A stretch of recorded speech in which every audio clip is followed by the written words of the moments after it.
Gaby Jordan, delighted to be here.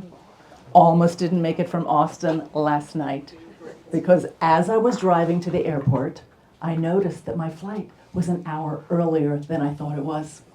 Uh-oh. And I have a bag to check. And I never take a bag. But I was gone for a week, so I had a bag. I have 12 minutes from the time I arrive at the airport, get through security to my flight in my seat. Going to security, and I hear, Gabriella Jordan, please make your way to gate 27. That's me! Thank God for my Marion Jones training. I have a speech tomorrow. Listen, in my head, I was like, this was the last flight. I needed to make it. I was definitely going to make it. Why do I tell you that story? Because part of the reason I made it was because of team. And that's what I'm here to talk to you about today, is what makes a successful team. And that happened because I had a team, I had commitment, I had focus, and intention. So, what makes a successful team? Oh, by the way, how many of you have teams? Okay, good. And for those of you who don't have a team, this is still relevant for you. Still relevant for you, because there's somewhere that you have a team, okay? Personal, professional teams.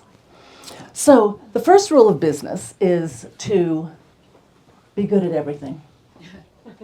The second rule of business is don't suck at anything. The third rule of business is be good and don't suck.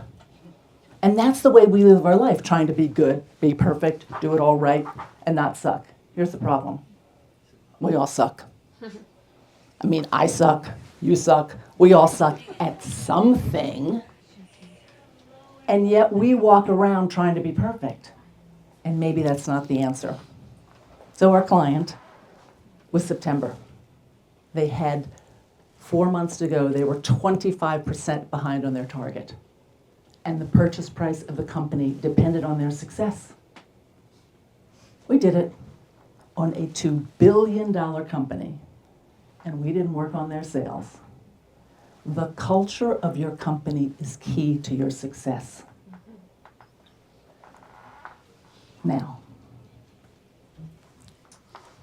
we teach all over the world in our nonprofit. We teach at 80 different schools around the world. We've coached at Microsoft, Warner Records, 3-person restaurant in Brooklyn. And why does that matter to you? Well, you might have a great product, a dream, an intention, but if you have a team that's not aligned, that dream is never going to come to fruition, and no one will know. Because executive teams crush results when the team dynamic moves from we to me. And yes, you heard me right. Ownership is the thing that makes a difference. Ownership of what works and what sucks.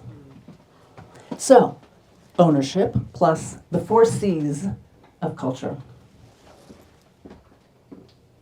Connect, clear, champion conversations, and create. So you want to get your team to actually start connecting in ways that they hadn't connected before. One of the ways to do that is to look at the ways that you suck. Why? Because it brings your humanity. Oh, by the way, when I say you suck, with a sense of humor, right? Because there's always something that we're not great at. All good, not a problem. But if you walk around pretending like it's not so, it will get in your way. And so when you get your teams together and they can connect on a way and brings out their humanity, huge. The second, clear. Clear up those things that don't work. Clear up the things that, you think, oh, well, it happened in the past, it doesn't matter. Guess what? It is calcifying the future, and if you don't deal with it, it will harden and make things hard for you and your team. The third C, champion conversations. Why are they championed? Because it takes something for you to have them. It takes something for people to hear them. We have a framework for how you can actually get those conversations going, but it's important for you to have them. And then the 4th C is create the future.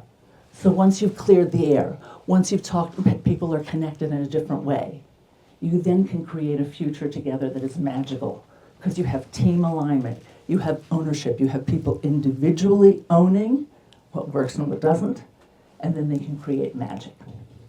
So, if you have a culture that needs a little lift and some rockin' results, get in touch. We'd love to help. Amy Jordan.